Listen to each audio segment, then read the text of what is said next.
战俘入乌，打响莫斯科保卫战，千里奔袭，摧毁俄输油管道。俄军舰逼近丹麦海岸，欧盟建无人机墙提防俄军入侵。17T 升空，俄无人机迎噩梦。瑞军永久部署芬兰，捍卫北欧东翼。精彩资讯马上开始。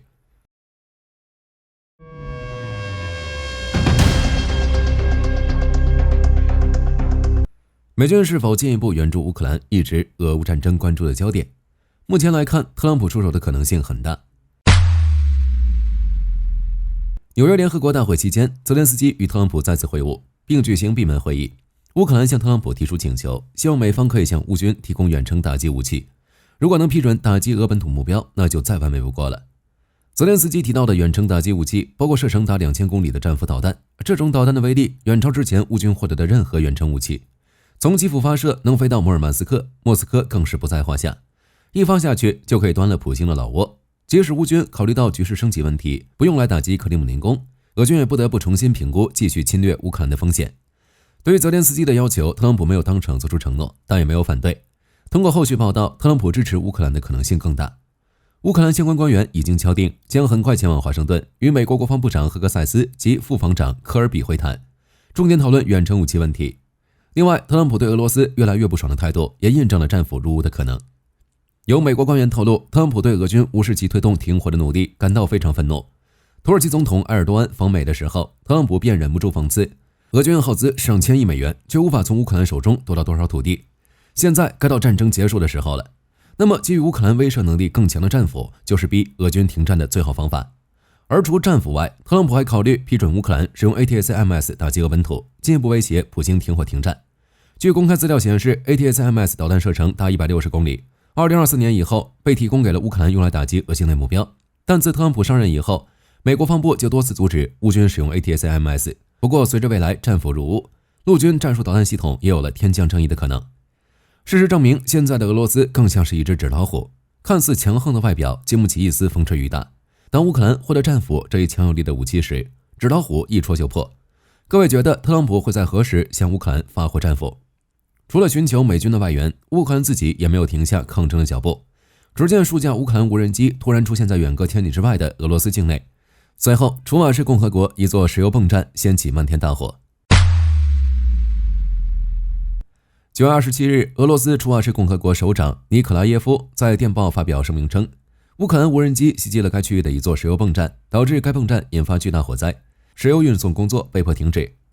据尼可拉耶夫所述，乌军无人机袭击的准确地点位于楚瓦市共和国下面的科纳尔村附近，距离乌克兰领土约1200公里。也就是说，乌克兰无人机通过千里奔袭完成了这一壮举。不过这一幕并不陌生。今年3月份，楚瓦市共和国首府切伯克萨雷的一座工业设施同样遭到了乌克兰无人机的进攻。彼时遇袭的油库设备距离俄乌边境900公里。那么乌克兰为什么对袭击这片地区有这么强的执念？俄罗斯境内的石油泵站多得数不清，之所以楚瓦市共和国的石油设施屡被乌克兰无人机光顾，根本原因恐怕在于该共和国境内的泵站大多与友谊输油管道有一腿。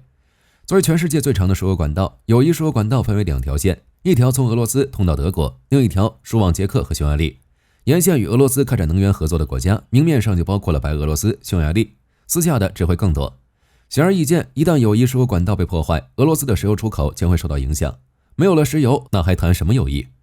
除了加大对俄罗斯能源基建的攻击力度，最近几周乌克兰还频繁光顾俄罗斯的重要港口码头，而且取得丰富的战果。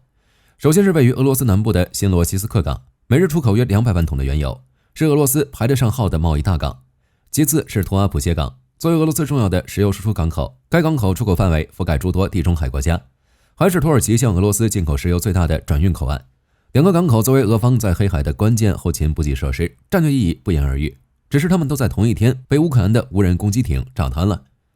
通过对石油泵站与贸易港口的一连串攻击，乌军直接砍掉了俄罗斯将近1/5的炼油量，俄罗斯港口出口量也顺势下降，莫斯科当局的外汇收入几乎肉眼可见的减少。但最重要的是，俄罗斯国内民众对俄政府不满的情绪变得越来越强烈。不难想象，当俄罗斯民众的愤怒叠加起来，舆论形成了雪崩，将成为压垮克里姆林宫的最后一根稻草。乌克兰这一招杀人诛心确实玩得出色。乌克兰的军事行动打得俄罗斯头晕目眩，原以为俄军要对乌克兰展开疯狂报复，谁能想到俄军竟把主意打在了丹麦的身上。如果要用一句话形容俄军目前的军事行动，狗急跳墙再合适不过。自波兰遭遇大规模无人机入侵后，与丹麦接壤的德国北部施勒苏伊格、赫尔斯坦因州也开始出现不知名无人机。紧接着，丹麦在自家的哥本哈根机场附近同样发现了多架无人机的身影。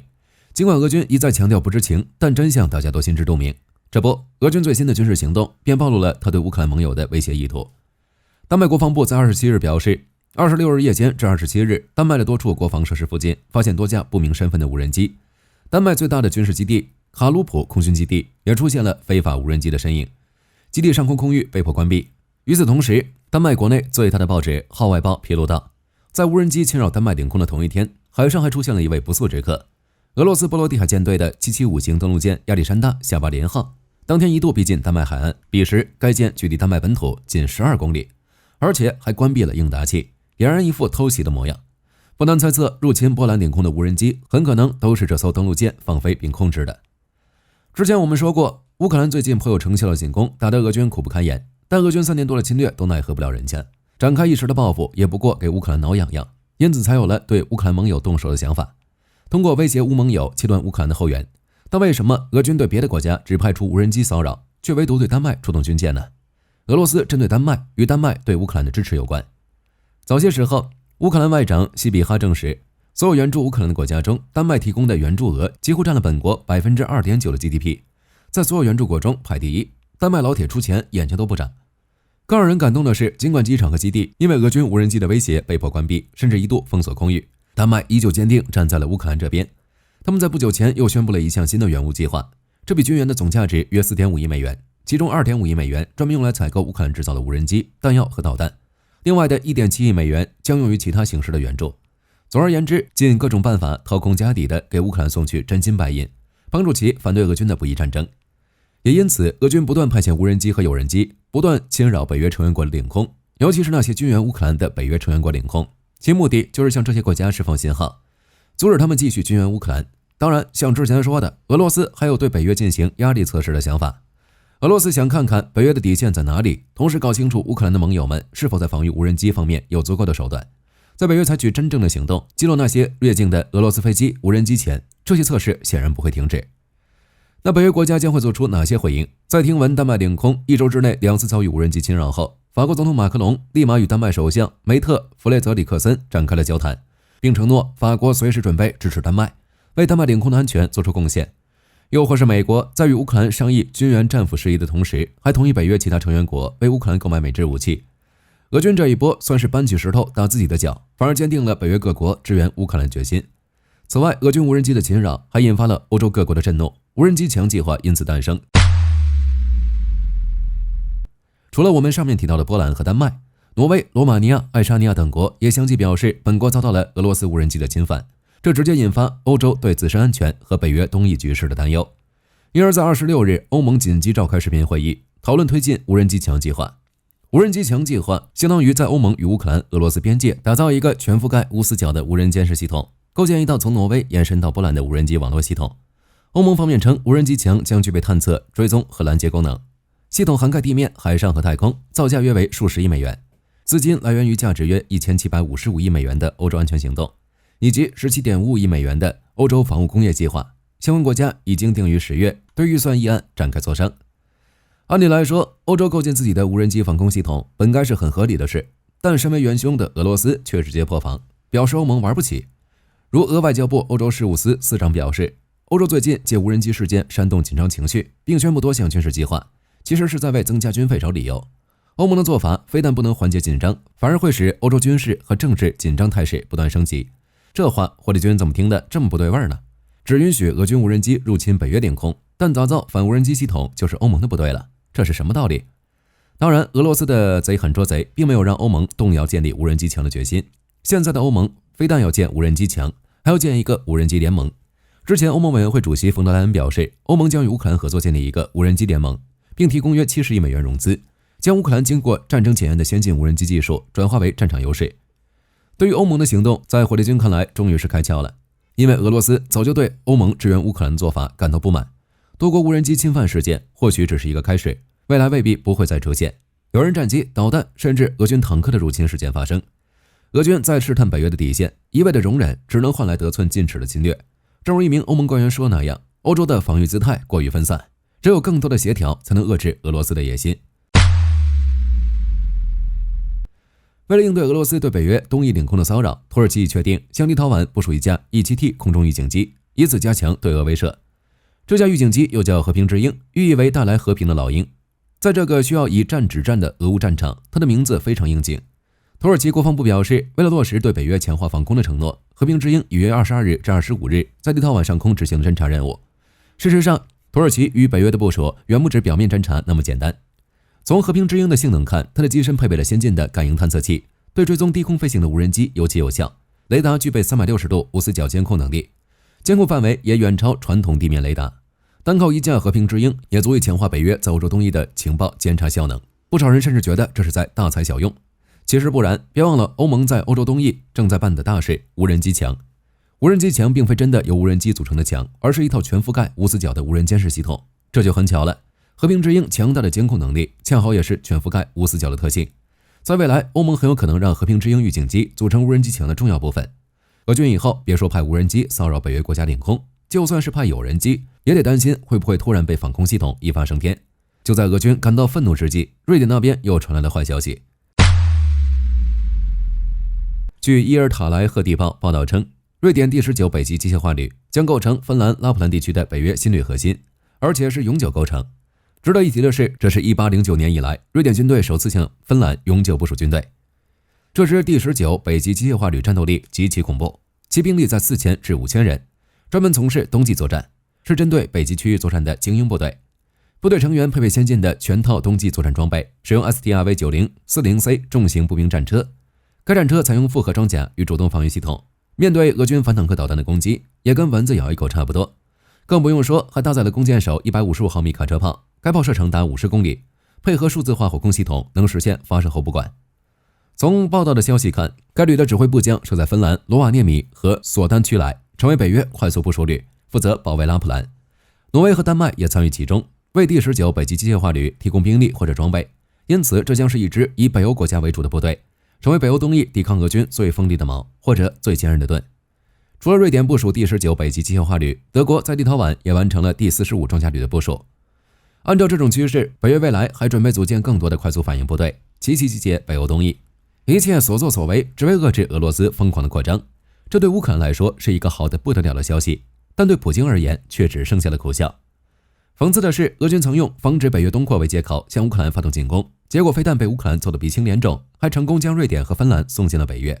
如今，瑞典将第19北极机械化旅永久部署芬兰，目标直指不断来犯的俄军，并吸引更多北约部队在俄罗斯边境进行部署。这都是俄罗斯自己挣来的。如今的俄罗斯成了过街老鼠，人人喊打，真正的苦日子大概还在后头。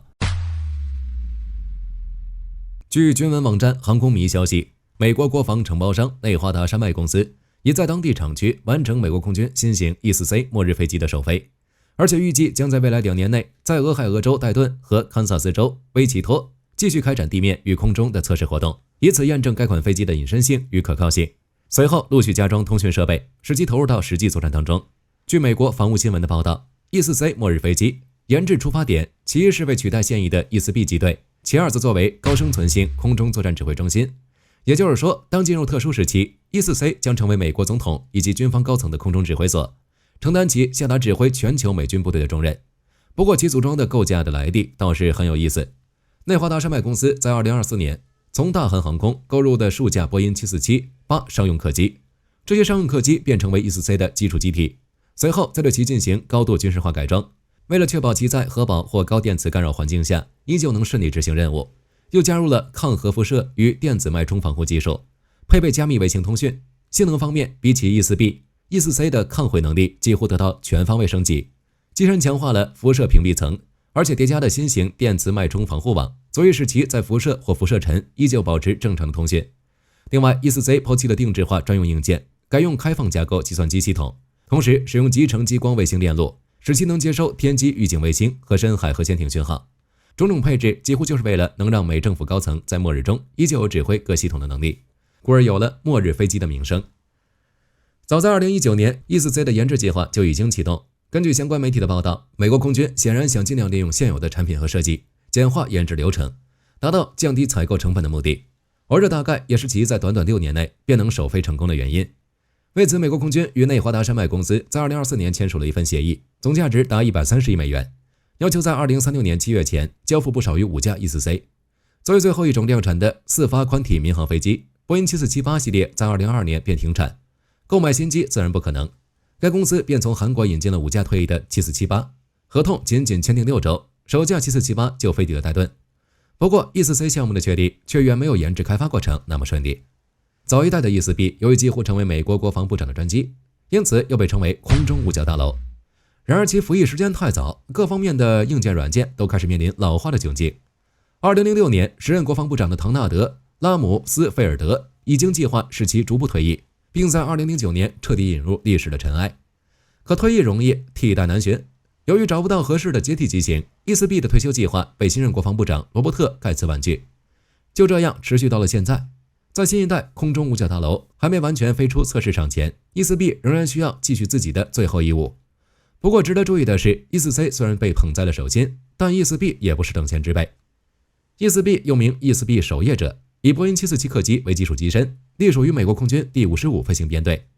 自20世纪70年代以来，便一直在天空翱翔，即使在空中停留数日，也不需要进行燃油补给。据美国探索频道消息， E4B 的机身内部安装了一个重达 16.5 万磅重的电子仪器，据称配备了世界上技术最先进的机载系统。其内部构造比较有意思，除了战斗人员舱、通讯中心，还配备了休息室和会议室，专门供高层官员进行战术和命令的讨论。此外， E4B 的开发也并非一蹴而就，最早对波音747 200B 客机进行改装，前3架诞生的机型还只是 E4A， 包括性能在内的各方面都还不及升级的 E4B。机内搭载的依旧是与上一代空中五角大楼 EC135G 飞机相同的机载设备，直到第4架 E4A， 机头后上方开始使用全新的机载设备，同时增设作为标志性识别特征的超高频卫星天线罩，才标志着 E4B 的咕咕落地。随后前3架 E4A 也有样学样进行改装，在1985年1月前终于全部升级至 E4B 的规格。目前的美军总共有4架现役的 E4B， 未来的 E4C 则扩张为5架，依旧享受 E4B 的待遇。